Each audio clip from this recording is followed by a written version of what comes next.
जीवन में पूजा प्रार्थना का क्या महत्व है। इस पृथ्वी पर जितने धर्म पैदा हुए हैं और दुनिया के कोने कोने में अलग अलग दिशाओं में अलग अलग स्थलों पर पैदा हुए, लेकिन सभी धर्मों ने पूजा प्रार्थना को महत्वपूर्ण स्थान दिया है। अब प्रश्न उठता है, पूजा प्रार्थना होती क्या है? पूजा प्रार्थना उपयोगी है?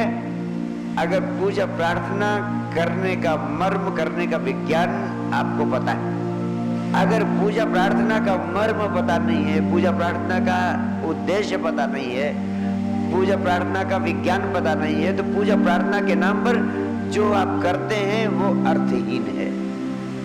और मुझे इस सत्य को कहने में बड़ी पीड़ा होती है कि सारी पृथ्वी पर मनुष्य पूजा के नाम पर, प्रार्थना के नाम पर वही कर रहा है जो उसे नहीं करना चाहिए। इसलिए पूजा प्रार्थना के माध्यम से वो नहीं मिल पा रहा है मनुष्य को जो उसे मिलना चाहिए। इसलिए पूजा प्रार्थना बिल्कुल व्यर्थ चली जा रही है। इस संबंध में आपसे कहना चाहता हूं, प्रार्थना का अर्थ मांगना नहीं होता। प्रार्थना का अर्थ धन्यवाद के भाव से, कृतज्ञता के भाव से झुक जाना होता है। प्रार्थना इस सत्य की व्यक्ति है कि प्रभु तुमने मुझे मेरी पात्रता से बहुत अधिक दिया, इसके लिए बहुत बहुत धन्यवाद, इसके लिए बहुत बहुत धन्यवाद, इसके लिए बहुत बहुत धन्यवाद। और सामान्यतः हम प्रार्थना के नाम पर सिर्फ मांगते रहते हैं। आपकी प्रार्थना सिर्फ मांगों की सूची है। जब भी आप मंदिर जाते हैं तो मांगों की सूची लेकर के जाते हैं।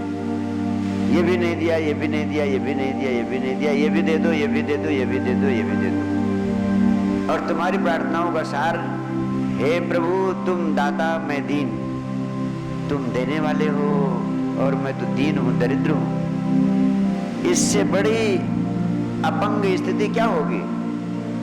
भारतवर्ष के ऋषियों ने कहा तत्त्वमसि, तू साक्षात परमात्मा स्वरूप, और तुम कह रहे हो हम दीन है, दरिद्र है। ये तो परमात्मा का अपमान। तुम जो कुछ भी हो और जो कुछ तुम्हें मिला है उसके लिए धन्यवाद की अभिव्यक्ति करना ही प्रार्थना है। अगर आपकी पूजा, आपकी प्रार्थना धन्यवाद की अभिव्यक्ति है, तब तो आपको बहुत कुछ मिल सकता है।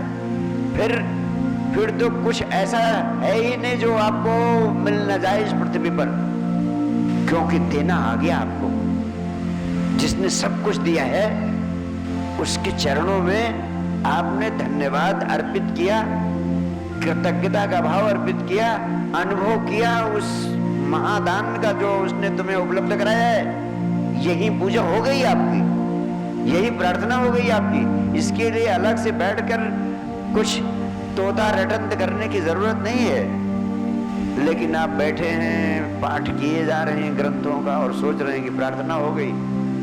ये प्रार्थना न हुई आपकी। फिर तो ग्रामोफोन में, टेप रिकॉर्ड में प्रार्थना फीड कर दीजिए, वो दिनों रात प्रार्थना करता रहेगा, कोई लाभ न होगा।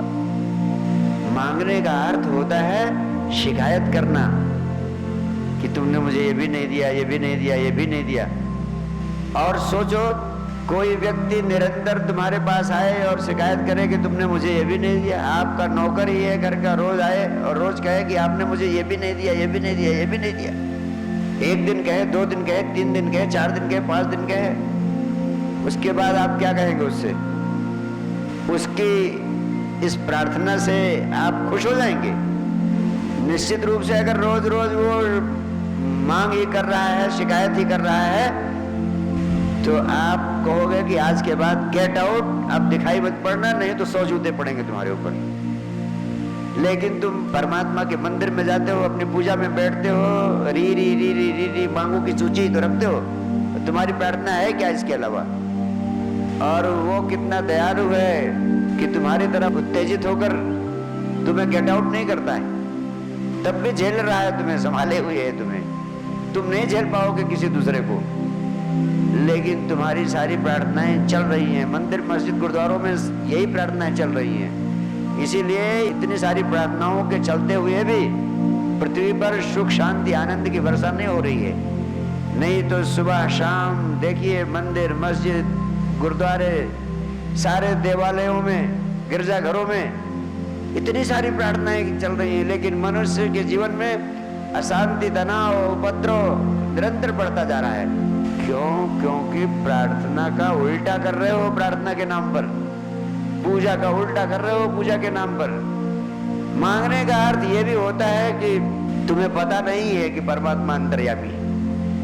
परमात्मा अगर है तो उसे पता है कि तुम क्या चाहते हो, क्या नहीं चाहते हो। उसकी रटंत लगाने की क्या जरूरत है। मांगने का अर्थ यह भी है कि जैसे तुम सलाह दे रहे हो कि प्रभु आपको पता नहीं है, आपको ये भी देना चाहिए, मुझे ये भी देना चाहिए, मुझे ये भी देना चाहिए। जब तुम मांगने के स्थान पर धन्यवाद देना शुरू कर देते हो तो एक अद्भुत घटना घटती है आपके जीवन में कि जो जो आप पाना चाहते हैं बिना कहे ही उसको मिलने की पात्रता आपके भीतर पैदा हो जाती है।